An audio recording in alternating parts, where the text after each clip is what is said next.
നമസ്കാരം. ആലപ്പി അഷ്റഫ് കണ്ടതും കേട്ടതും എന്ന എന്റെ ചാനലിലേക്ക് ഏവർക്കും സ്വാഗതം.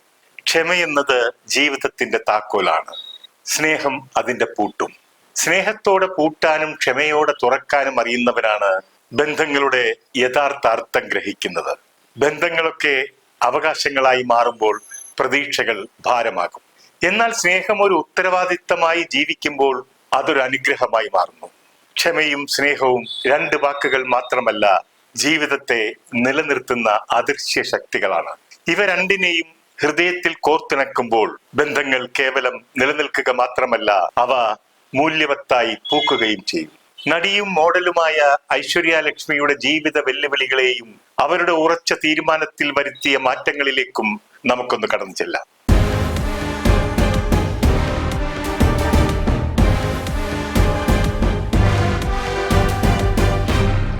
മലയാള സിനിമയിലെ അപൂർവം ചില നടിമാർ മറ്റുള്ള നടിമാരിൽ നിന്നും വളരെ വ്യത്യസ്തമായി വേറിട്ട പാതയിലൂടെ സഞ്ചരിക്കാറുണ്ട്. അവരുടെ നിഗമനങ്ങളും ചിന്താഗതികളും ഒക്കെ സോഷ്യൽ മീഡിയയിലൂടെ വന്ന് പറയുകയും അത് ചർച്ച ചെയ്യപ്പെടുകയും ചെയ്യാറുണ്ട്. സൈക്കോളജിയിൽ ബിരുദം നേടിയ ലെന സ്പിരിച്വാലിറ്റിയിലൂടെയാണ് സഞ്ചരിക്കുന്നതെങ്കിൽ, സർവ്വതിനെയും നോക്കിക്കാണുന്നതെങ്കിൽ, വൈദ്യശാസ്ത്രത്തിൽ ബിരുദമെടുത്ത ഐശ്വര്യ ലക്ഷ്മി സൈക്കോളജിക്കൽ തെറാപ്പിയിലൂടെയാണ് തന്റെ പല കാര്യങ്ങൾക്കും പരിഹാരം തേടുന്നത്. ലെന പൂർവ്വജന്മത്തെക്കുറിച്ചും മരിച്ച ആത്മാക്കളോടൊക്കെ സംസാരിക്കാറുണ്ട് എന്നൊക്കെ പറയുമ്പോൾ ഐശ്വര്യ ലക്ഷ്മി നമുക്കൊപ്പം ജീവിക്കുന്നവർക്കും എങ്ങനെ സമാധാനമായി ജീവിക്കാം എന്നതിനെ കുറിച്ചാണ് പറയുന്നത്. ഐശ്വര്യ ലക്ഷ്മി മലയാളത്തിൽ മാത്രമല്ല, തമിഴ്, തെലുങ്ക് മുതലായ ഭാഷകളിലും പ്രശസ്തയാണ്.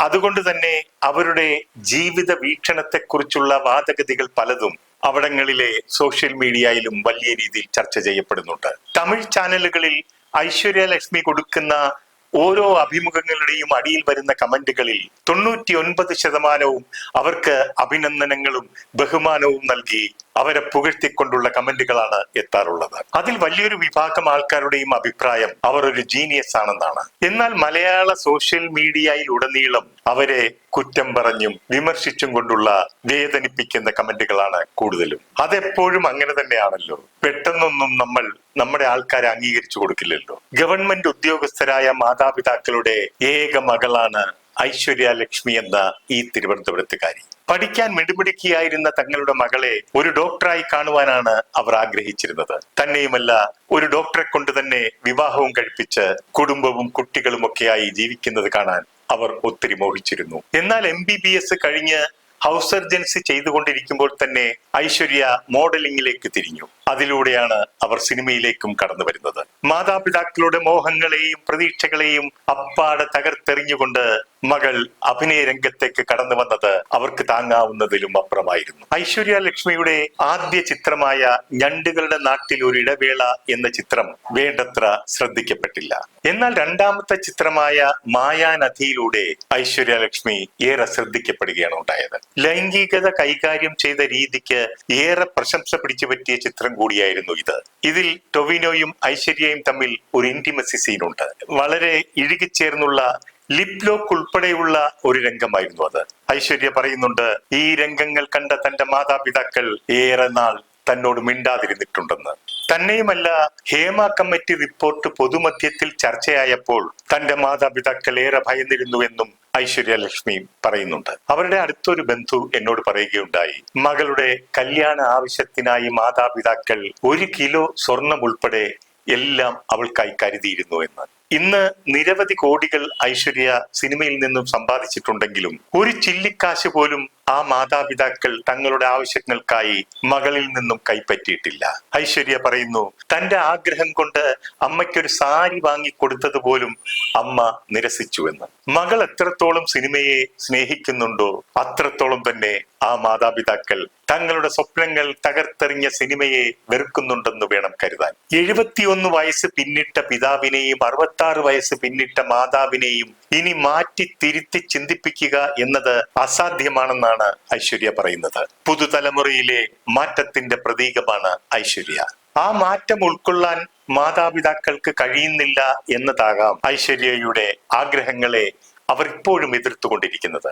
ഐശ്വര്യ പറയുന്നു, പുരുഷന്മാരായാലും സ്ത്രീകളായാലും മറ്റുള്ളവരുടെ പ്രതീക്ഷയ്ക്ക് അനുസൃതമായി ജീവിക്കുന്നതിന്റെ സമ്മർദ്ദങ്ങളെക്കുറിച്ച് അപൂർവമായി സംസാരിക്കാറുള്ളൂ. ഇത്തരം സമ്മർദ്ദങ്ങൾ മൂലമാകാം ഐശ്വര്യയ്ക്ക് തന്റെ വീട്ടുകാരോട് പലപ്പോഴും ദേഷ്യപ്പെട്ട് സംസാരിക്കേണ്ടി വന്നിട്ടുള്ളത്. ബാല്യകാലത്തിൽ അവരെ എഫക്റ്റ് ചെയ്തിട്ടുള്ള കാര്യങ്ങൾ, കൗമാരത്തിലെ ചില റിലേഷൻഷിപ്പുകൾ, ഇവയെല്ലാം തന്നെ കെട്ടുപിണഞ്ഞു കിടക്കുകയായിരുന്നു അവരുടെ മനസ്സിൽ. ഒരുപക്ഷെ അതുകൊണ്ടാകാം വെളിയിൽ നല്ല രീതിയിൽ പെരുമാറുകയും വീട്ടിലെത്തിയാൽ മാതാപിതാക്കളോട് ആവശ്യമില്ലാതെ ദേഷ്യപ്പെടുകയും ചെയ്തിരുന്നത്. എന്താണിതിങ്ങനെ എന്ന് സ്വയം വിലയിരുത്തിയപ്പോഴാണ് അതിന് പരിഹാരം കാണുവാൻ തീരുമാനിക്കുന്നത്.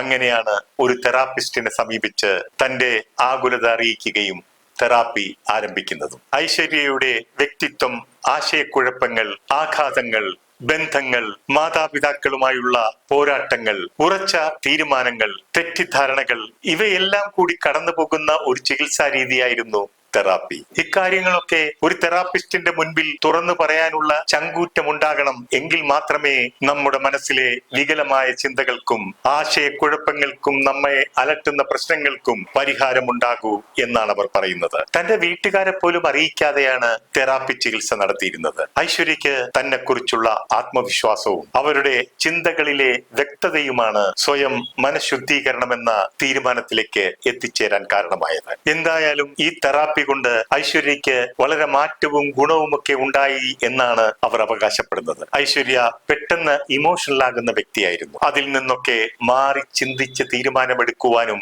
ഏതൊരു സിറ്റുവേഷനെയും ക്വയറ്റായി ഓവർകം ചെയ്യുവാനും ഇപ്പോൾ കഴിയുന്നുണ്ടെന്നാണ് ഐശ്വര്യ ലക്ഷ്മി പറയുന്നത്. ഇനി മറ്റൊരു കാര്യം, എന്തായാലും ഈ തെറാപ്പി കൊണ്ട് മാതാപിതാക്കൾക്കും സന്തോഷത്തിനുള്ള മറ്റൊരു വഴി തെളിഞ്ഞിട്ടുണ്ട്. താൻ കല്യാണം കഴിക്കില്ല, ഭർത്താവും കുട്ടികളും കുടുംബവും എന്ന സങ്കല്പം തന്റെ ചിന്തയിലേ ഇല്ല എന്ന് പറഞ്ഞ ഐശ്വര്യയുടെ മനസ്സ് ഇപ്പോൾ മാറിയിരിക്കുന്നു. താൻ കല്യാണം കഴിക്കുമെന്നും തനിക്കൊരു കുട്ടി വേണമെന്നുമുള്ള ആഗ്രഹം ഇപ്പോൾ അവർ തുറന്നു പറഞ്ഞിരിക്കുകയാണ്. ഒരു കുടുംബ ജീവിതത്തിനുപരി തനിക്കൊരു അമ്മയാകണം എന്ന ആഗ്രഹമാണ് ഈ മനംമാറ്റത്തിന് കാരണം. കുട്ടിയെ ദത്തെടുക്കാൻ ആഗ്രഹമില്ല. താൻ പ്രസവിക്കുന്ന കുട്ടി തന്നെയാകണം തന്നെ അമ്മയെന്ന് വിളിക്കേണ്ടതെന്നാണ് ഐശ്വര്യ പറയുന്നത്. ഐശ്വര്യ ലക്ഷ്മിക്ക് ഇപ്പോൾ ഒരു റിലേഷൻഷിപ്പ് ഉണ്ടെന്ന് അവർ പറയുന്നുണ്ട്. പക്ഷേ ആളിന്റെ പേരും മറ്റു വിവരങ്ങളൊന്നും ഇപ്പോൾ പുറത്തുവിടില്ല. താനൊരു ചിത്രത്തിൽ ഒരു കുട്ടിയുടെ അമ്മയായി അഭിനയിച്ചതിലൂടെയാണ് തനിക്കും ഒരു അമ്മയാകണമെന്ന ആഗ്രഹം ഉടലെടുത്തത്. ആ കുട്ടിയുമായുള്ള അടുപ്പവും സ്നേഹവും ഒക്കെ അഭിനയിക്കുകയായിരുന്നുവെങ്കിലും അത് യാഥാർത്ഥ്യമാകാൻ അവർ കൊതിച്ചു, മോഹിച്ചു. ഐശ്വര്യ ലക്ഷ്മി സോഷ്യൽ മീഡിയയിൽ നിന്നും അക്കൗണ്ട് ക്ലോസ് ചെയ്തു പോയത് വലിയ വാർത്തയായിരുന്നു. ഒരു വ്യക്തിയെ മറ്റൊരു വ്യക്തി മോശമാക്കുന്ന ഇടമാണ് സോഷ്യൽ മീഡിയ എന്നാണ് അവർ പറയുന്നത്. സോഷ്യൽ മീഡിയയ്ക്ക് ഞാൻ പറ്റില്ല, ഞാൻ ഒരു പ്രൈവറ്റ് പേഴ്സൺ ആണ്. സോഷ്യൽ മീഡിയയിൽ ഉണ്ടായിരുന്നപ്പോൾ എനിക്ക് പ്രത്യേകിച്ച് ഗുണമൊന്നും ഉണ്ടായിട്ടില്ല. അത് കണ്ടും കേട്ടും അതിലൂടെ എനിക്ക് അവസരങ്ങളും ലഭിച്ചിട്ടില്ല. ഞാൻ സോഷ്യൽ മീഡിയ അക്കൗണ്ട് തുടങ്ങിയത് എന്റെ പടത്തിന് ഗുണം ചെയ്യുമെന്നും അതിലൂടെ എനിക്കുള്ള പ്രമോഷൻ ലഭിക്കുമെന്നും കരുതിയാണ്. എന്നാൽ ഒരു പരിധി കഴിഞ്ഞപ്പോൾ അതെന്നെ നിയന്ത്രിക്കുന്ന തലത്തിലേക്ക് എത്തി. അതുകൊണ്ടാണ് ഞാൻ അതിൽ നിന്നൊക്കെ പിന്മാറിയത്. അവർ പിന്മാറിയെങ്കിലും സോഷ്യൽ മീഡിയ അവരെ വിടാതെ പിന്തുടരുകയാണ്. അടുത്തിടെ അവരൊരു ഉദ്ഘാടന ചടങ്ങിൽ പങ്കെടുത്തിരുന്നു. അന്നവർ ധരിച്ചിരുന്ന വസ്ത്രത്തിന്റെ പേരിൽ സോഷ്യൽ മീഡിയയിൽ വിമർശനങ്ങളും ആക്ഷേപങ്ങളും ട്രോളുകളും ഒക്കെ വന്നു. അതേക്കുറിച്ച് ഐശ്വര്യ ലക്ഷ്മി പറയുന്നത്, ഏത് വസ്ത്രം എപ്പോൾ ധരിക്കണം, എങ്ങനെ ധരിക്കണം എന്ന് തീരുമാനിക്കുന്നത് ഞാനാണ്. അവരെന്തിന് ഇതൊക്കെ നോക്കണം? എന്റെ വസ്ത്രധാരണത്തെ വിമർശിക്കാൻ അവർക്കാരാണ് അധികാരം കൊടുത്തത്? എനിക്കിഷ്ടമുള്ള വസ്ത്രം എനിക്കിഷ്ടമുള്ളപ്പോൾ ധരിക്കും. ഇതിനെതിരെ ഏറ്റവും കൂടുതൽ വിമർശനങ്ങൾ നേരിടേണ്ടി വന്നത് മലയാളികളിൽ നിന്നുമാണ്. അത് ഏറെ വേദനാജനകമാണെന്ന് പറയാതെ വയ്യ. എന്തൊക്കെയായാലും ഐശ്വര്യ ലക്ഷ്മി ഇപ്പോൾ തമിഴ്, തെലുങ്ക് സിനിമകളിലെ മിന്നും താരമാണ്. തമിഴ് ചാനലുകളിലും സാമൂഹ്യ മാധ്യമങ്ങളിലും അവർ ഇപ്പോൾ നിറഞ്ഞു നിൽക്കുകയാണ്. തമിഴിൽ അവർക്ക് ആരാധകർ ഏറെയാണ്. ഒരു മലയാളിയായ പെൺകുട്ടി ഉയരങ്ങളിലേക്ക് പറന്നുയരുമ്പോൾ അവർക്ക് പ്രോത്സാഹനം നൽകിയില്ലെങ്കിലും അവരുടെ ചിറകുകൾ വെട്ടി വീഴ്ത്താതെയെങ്കിലും ഇരിക്കാമല്ലോ. ഐശ്വര്യ ലക്ഷ്മിക്ക് ഇനിയും ജീവിതത്തിൽ ഐശ്വര്യങ്ങൾ നിറയട്ടെ എന്നും കൂടുതൽ കൂടുതൽ അവസരങ്ങൾ താങ്കളെ തേടി എത്തട്ടെ എന്നും ആശംസിച്ചുകൊണ്ട് നിർത്തുന്നു. നന്ദി, നമസ്കാരം.